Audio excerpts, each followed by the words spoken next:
The color of your tongue reveals a lot about your state of health, by Dan Baumgart from The Conversation. One of my grandmother's favorite things to cook was cold pressed ox tongue, though it's a tradition that I don't really feel the need to continue. Have you ever seen one? Not only is it colossal, but requires a lot of faff in scrubbing, cooking, and pressing, as well as removing a thick layer of skin on top before you eat it. So I'll pass, thanks.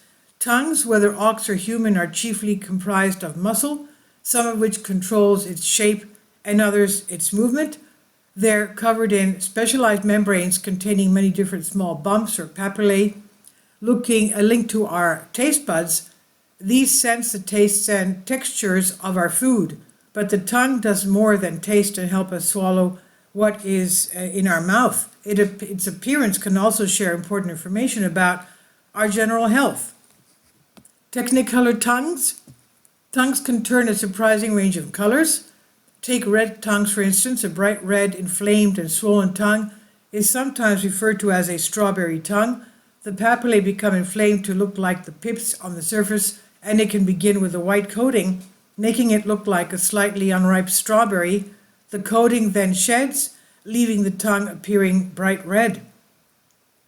It might sound like a cute name, but a strawberry tongue should always be taken seriously. First, it could indicate scarlet fever, which is caused by the bacterium Streptococcus pyogenes. It's highly contagious, but treatable with antibiotics. Without treatment, however, scarlet fever can lead to complications like rheumatic fever. Strawberry tongue can also indicate Kawasaki disease, a potentially serious inflammatory disorder mostly seen in children. And this also needs to be recognized and treated in hospital as quickly as possible. Strawberry tongue can also be seen in toxic shock syndrome, a rare life-threatening condition and an emergency. The condition arises as a result of bacteria from the skin invading the body, releasing harmful toxins. Its symptoms include a high fever, muscle aching, and distinctive sandpaper rash. So never ignore a strawberry tongue. Tongues can also be discolored white and, believe it or not, black. Conditions like thrush can cause a white tongue, whereas lingua visosa nigra means a black, hairy tongue. The name comes from the elongation of the smallest papillae, so they look like hairs. It's associated with smoking, dry mouths, and poor oral hygiene. And then there are blue tongues. This is central cyanosis, a serious condition where there is a bluish or cyan discoloration of the mouth, tongue, or face from poorly oxygenated blood or poor circulation. It occurs in numerous conditions of the heart and the lungs and can even be caused by high altitudes. This is another medical emergency meriting a call to 999. A mapped tongue. Your tongue can be more than red, white, black, and blue, though. It can take on some genuinely odd appearances.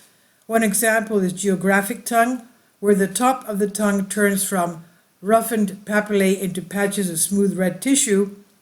The tongue looks like a world map and then land drifting between oceans. What is strange about this condition is that the patches can come and then go, changing the appearance of the tongue. It's a bit like continental drift, shifting position across the water.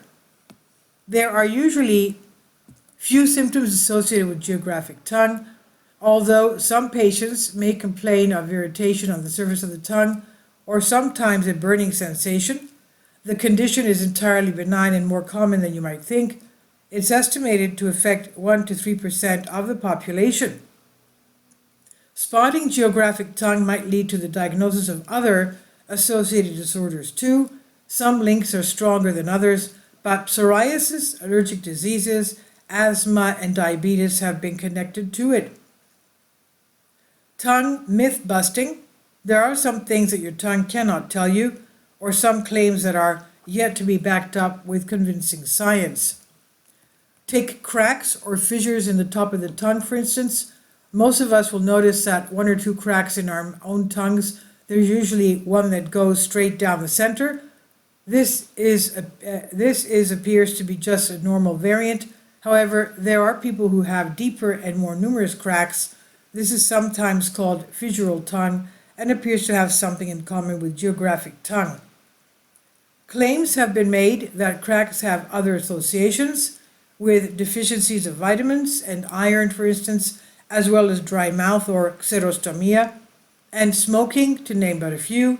And again, the strength of association, according to scientific proof, is variable. Perhaps one of the greatest myths surrounding the tongue is something that is taught at school and which seems to propagate the problem. That is the fallacy that different regions of the tongue are sensitive to particular tastes, sweet as the tip, bitter in the back, for example.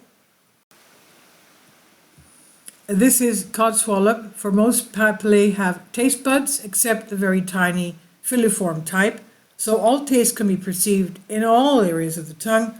Second, these maps may omit the fifth taste, that's umami, taken from the Japanese meaning delicious. Umami relates to savory tastes.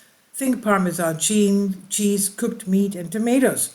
So while the tongue lacks a taste map, it can in some people look like a map and be read like an atlas by doctors in order to make a wide range of different diagnoses.